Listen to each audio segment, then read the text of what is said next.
అందరికీ నమస్కారమండి. నిత్య విద్యార్థి యూట్యూబ్ ఛానల్కు స్వాగతం సుస్వాగతం. ఈరోజు తెలుసుకోబోయే కథ పేరు కృష్ణలీల.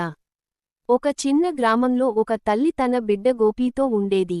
ఆమెకు భర్త లేడు, ఒక్కడే పిల్లాడు. అన్నెం పుణ్యం ఎరుగని బాలుడు. ఆ తల్లి చాలా కష్టాలు పడేది పిల్లవాడిని పోషించడానికి.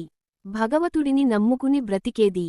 ఊరికి దూరంగా ఉన్న బడిలో గోపీ చదువుకునేవాడు. రోజు నడుచుకుంటూ వెళ్ళి వచ్చేవాడు. సాయంత్రం చింతతోపు లోంచి నడుచుకుంటూ ఇంటికి రావటానికి చాలా భయపడేవాడు. వేరే పిల్లలంతా తల్లి, తండ్రులతోనో, బళ్లల్లోనో వచ్చేవారు. ఒకరోజు గోపీ తన తల్లితో అన్నాడు, అమ్మా, నువ్వు రోజూ నాకు పెరుగన్నమే పెడతావు, నేనేమీ పంచభక్ష్య పరమాన్నాలు అడగటం లేదు. కానీ రోజు చింతతోపు లోంచి రావాలంటే చాలా భయమేస్తుందమ్మా. నువ్వు రోజూ నాకు తోడు రాలేవా? నాయనా, నీ పేరే గోపీ, గోపాలకృష్ణుడి పేరు పెట్టుకున్నాను. ఆయనే నీకు దిక్కు. భగవంతుడే మనకు రక్ష.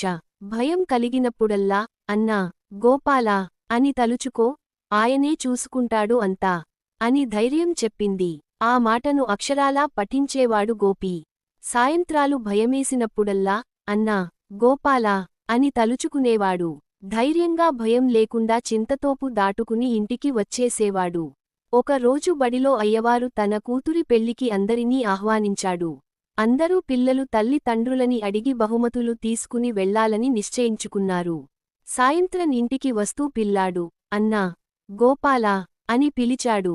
ఏం బహుమతి తీసుకుని వెళ్ళాలి? పాపం మా అమ్మ ఏమివ్వగలదు అని అడిగాడు. అమ్మ ఏమిస్తే అదే సరిలే అనుకున్నాడు.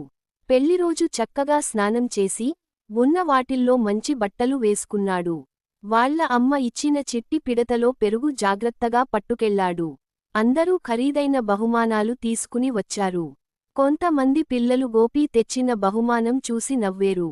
కాని అయ్యవారు చాలా ఆప్యాయంగా గోపీని ఇంట్లోకి రమ్మని, ఆ చిట్టి పిడతని తీసుకుని పక్కగా పెట్టారు. గోపీని కూడా అందరి లాగానే సత్కరించారు. విందులో అందరినీ కూర్చోమన్నారు. పప్పు, కూరలు, పులుసులు ఆరగించారు. పులిహోర, మిఠాయి ఉండలు, జాంగ్రీలు వగైరా ఆస్వాదించారు. చివరిగా పెరుగు వడ్డించమన్నారు. చిట్టి పిడతలో ఉన్న పెరుగు ఒక్కరికి సరిపోతుందనుకుని, అయ్యవారు ముందు ఆ గిన్నెలోని పెరుగు ఒకరి విస్తరలో వంపేరు. ఆశ్చర్యం! తిరిగేసరికి ఆ పిడతలో మళ్ళీ పెరుగు నిండిపోయింది. ఈ లోపల ఆ పెరుగు తింటున్న వ్యక్తి, అద్భుతం! అమోఘం! ఈ పెరుగేంటి ఇంత రుచిగా ఉంది, ఎక్కడనించి తెప్పించారు? అన్నాడు.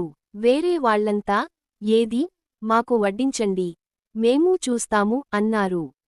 అయ్యవారు పిడతలో పెరుగు అందరికి వడ్డించడం మొదలెట్టారు.